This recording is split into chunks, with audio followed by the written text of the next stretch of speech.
Bismillahirrahmanirrahim. Assalamualaikum warahmatullahi wabarakatuh.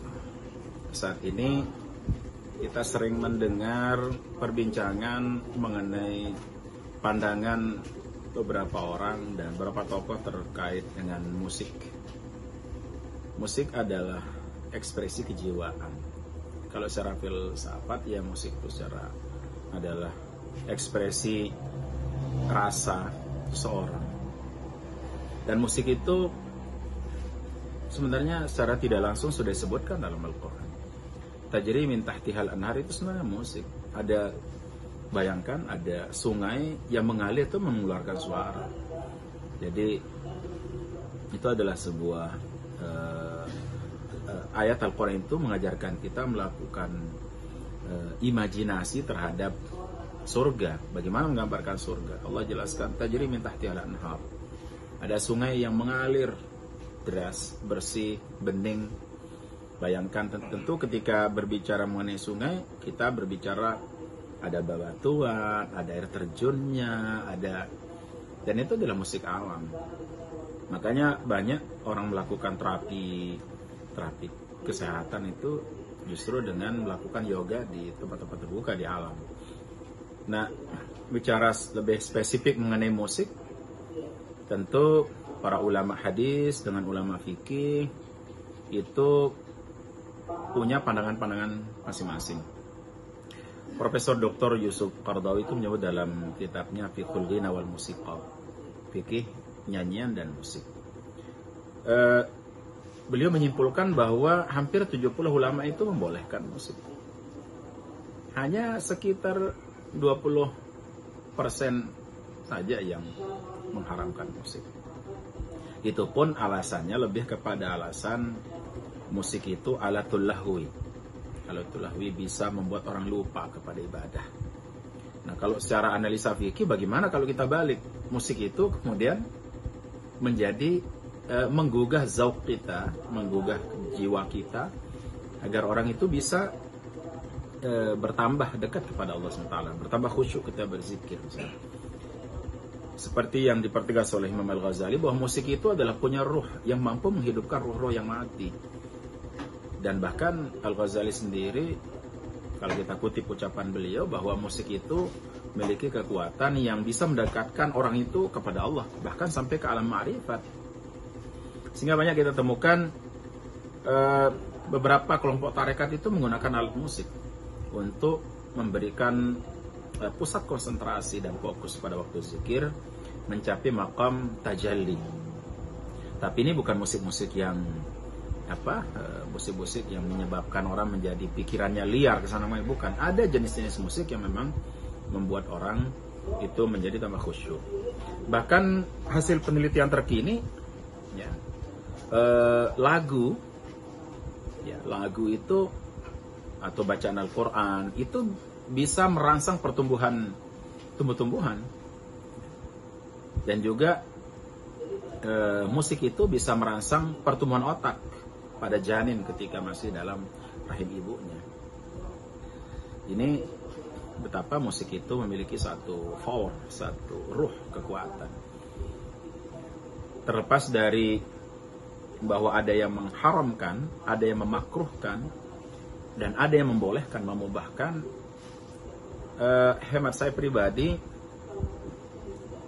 sebagai seorang Nahdliyin NU, bahwa cara berpikir NU kan lebih kepada cara berpikir analisa ilat dan hikmah, yaitu kajian-kajian analisa fikih, bahwa musik itu pada dasarnya suatu yang dibolehkan, selama tidak mendatangkan mudarat. Dan kemudaratan itu pun bersifat aridi, artinya bukan musiknya yang menyebabkan orang rusak, tapi memang orangnya yang rusak. Tanpa musik pun memang orang udah rusak, sehingga kita tidak menyalahkan musiknya. Nah, beberapa kitab seperti di I'anatul Talibin, kitab fikih Syafi'i sendiri, ya, di sana disebutkan boleh merusak alat-alat musik. Saya kira itu lebih kepada dominasi kebijakan-kebijakan politik pada zaman terdahulu, sehingga para fuqaha itu juga memunculkan fatwa-fatwa seperti itu.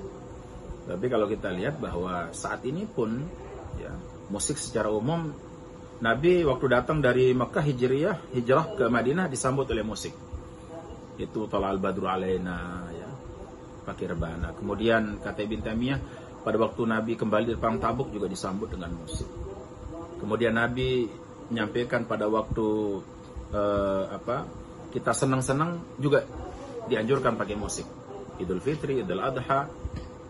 Kemudian waktu orang pernikahan, Nabi mengatakan, "A'linu hadan nikah wadribu alaihi bid-dufuf."